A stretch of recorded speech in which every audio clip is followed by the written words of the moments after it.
Water resistance iPhone 15 Pro Max। আমি এটা এখন ওয়াটার রেজিস্ট্যান্স করব। কোনো এক টেকনিশিয়ান ভাই ফোনটি খোলার সময় ওয়াটার রেজিস্ট্যান্সটা নষ্ট করে ফেলেছেন, সেই কাজটি এখন আমি সুন্দরভাবে করে দেবো। তো কাস্টমার অনেক দূর থেকে আসছেন, তো আমি মোটর দিয়ে সুন্দরভাবে আগের যে পুরনো ওয়াটার রেজিস্ট্যান্সগুলো আছে, সেইগুলো যে গামগুলো আছে এগুলো আমি সুন্দরভাবে ক্লিন করতে হবে। কারণ পুরনো নতুন আরেকটি লাগানোর সময় পুরনো আপনার গাম থাকলে আপনার ওয়াটার রেজিস্ট্যান্স হবে না, কারণ এটা আগে সুন্দরভাবে ক্লিয়ার করে নিতে হবে।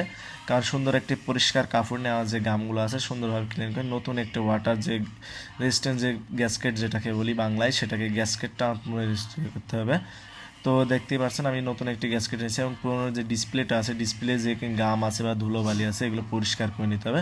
কারণ মূলত এটা সিল করতে হবে, যে আমাদের যে গ্যাসকেট এবং ওয়াটার রেজিস্ট্যান্স যেটাকে বলি, তো সিল করার মাধ্যমে এটা ওয়াটার রেজিস্ট্যান্স হবে। তো আমি সুন্দরভাবে ডিসপ্লেটার আশপাশে চারিদিকে আমি একটু লক্ষ্য করে আমি সেই গামগুলো রিমুভ করে নিলাম, কারণ দুইটা একসাথে অ্যাটাচ না হলে আপনার ওয়াটার রেজিস্ট্যান্স যেটা ওয়াটার সিল যেটা হবে না, যেটাকে IP68 বলেন। তো এটা আমি সুন্দরভাবে কাজটা করে দেওয়ার চেষ্টা করব, তো পুরোটাই যাতে ফোনটি আমার ওয়াটার রেজিস্ট্যান্স ঠিক পারফরমেন্স করে। তো আমি পরিষ্কার করে নিলাম, এবং পুনরায় আবার যেটি গ্যাসকেটটি আমি আপনাদের এখানে বসাবো। তো এখানে খেয়াল রাখতে হবে ক্যামেরা খেয়াল রাখতে হবে, কারণ ক্যামেরা অনেক সময় খুব সামনে পার্ট করলে ক্যামেরায় ফ্রন্ট ক্যামেরায় ডাস্ট বা ধুলাকুনা থেকে যায়, সেদিকে আমি সুন্দরভাবে হাত দিয়ে এটা আপনাকে বসিয়ে দিলাম, এবং টুইজার দিয়ে আমাকে চারিদিকে খেয়াল রেখে এটা আপনাকে মেজারমেন্ট করে বসিয়ে দিতে হবে, চারিকোলে সমানভাবে এটা ফিটিং হয়। কারণ একদিকে 19-20 হলে সেক্ষেত্রে আপনার এয়ার লিক করবে, সেক্ষেত্রে আপনার ওয়াটার রেজিস্ট্যান্স পারফেক্টলি হইব না।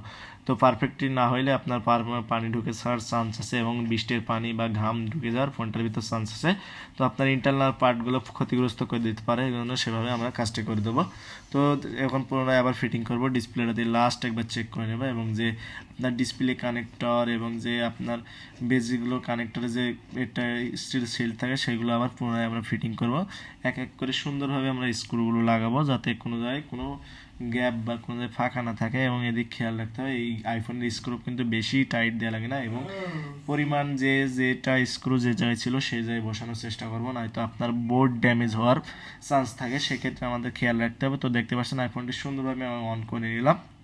তো এবং সিলের যে আপনার চারিদিকে সিলের উপর যে একটা স্টিকার থাকে, স্টিকারটা আমি তুলে নিলাম। মূলত এটা এক ধরনের গাম কোয়ালিটির, তো এটা আঠালো অবস্থায় থাকে। তো এটা পুরো দেখেন আমি সুন্দরভাবে সিলটা তুলিয়ে নিলাম, এবং ডিসপ্লেটা পারফেক্টলি মেজারমেন্ট করে বসিয়ে দিলাম। আলহামদুলিল্লাহ এটা ফোনটি ওয়াটার রেজিস্ট্যান্ট সিল লাগানো ডান।